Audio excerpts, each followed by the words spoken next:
week, you might recall, if you're listening to the programme, I was talking to the Labour MP for Warwick and Leamington, Matt Weston, and we were discussing the demands that are being placed by the NHS on the acquirement of personal protective equipment, or PPE as it's called.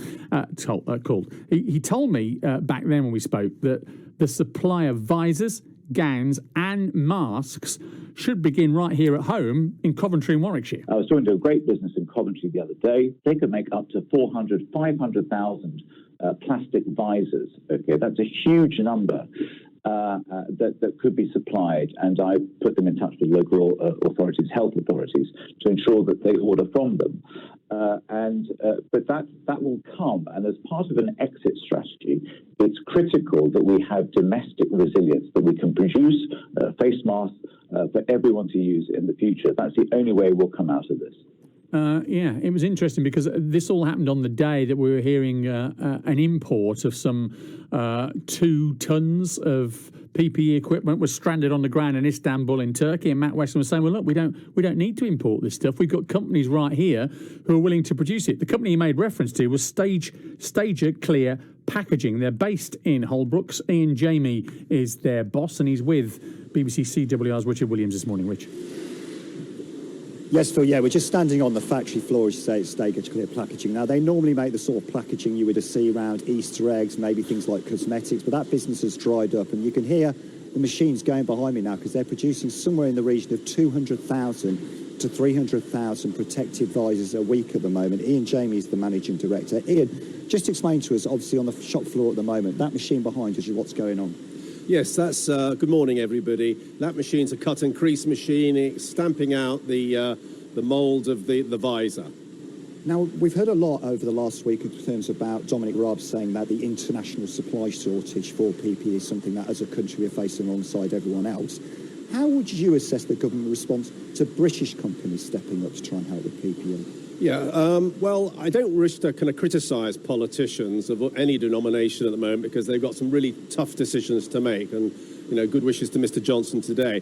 But yes, I have to accept the fact they have been a bit slow. The Belgian government have been to us through their embassy, and the Irish government have been to us through their embassy. So we've got some quite big potential orders on the go from other governments rather than us, which is a bit of a shame.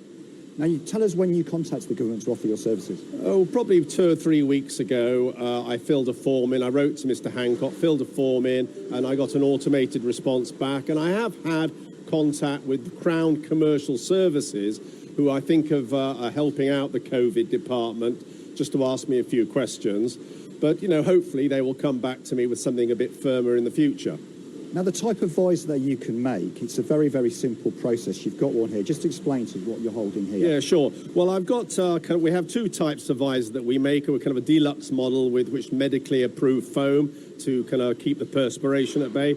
And then we've got a kind of simpler version, which with a strap across the forehead to keep the glasses and the nose away from the visor.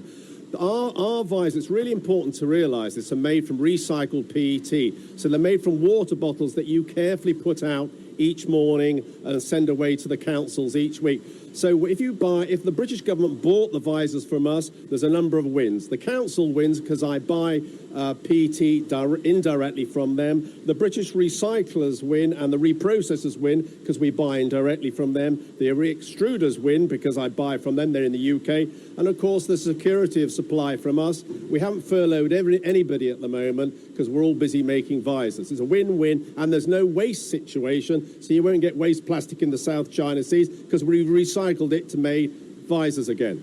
Now, the government hasn't formally come back to you and said we want to place XYZ order, so you're producing somewhere around 200,000 to 300,000 at the moment. Where are you sending those visors to? Well, there's the North London National Health Trust, there's the Wirral National Health Trust, there's companies like Nissan and Jaguar Land Rover who are producing visors for the National Health. We're supplying them with PET. So there's a number of people we're working for. Now, Paul Dayton's been brought in. He ran London 2012. He's been brought in to ramp up and get the domestic supply sourced of PPE for now and the future.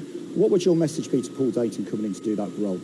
Please buy Brit. I'm a passionate British manufacturer. I want to convert this factory into the future in making PPE. Please come to us because it's a win for everybody. Everybody in Britain keeps working, and the security of supply. We're not going to run out in the future. So if we have an awful virus again, and it closes half the world down, we won't have this problem. Buy British. There you go. So as you can hear behind me, Phil, that machine is actually going and they're packing it, and most of the stuff has been managed to be kept on here, so it's keeping people in jobs as well. Good stuff. Rich, appreciate that. Thanks very much indeed. And Ian Jamie from Staeger Clear Packaging in Holbrooks in Coventry, able to supply locally, okay, no need to import this stuff from Turkey, China, or anywhere, able to supply locally and sustainably visors there for our National Health Service. It's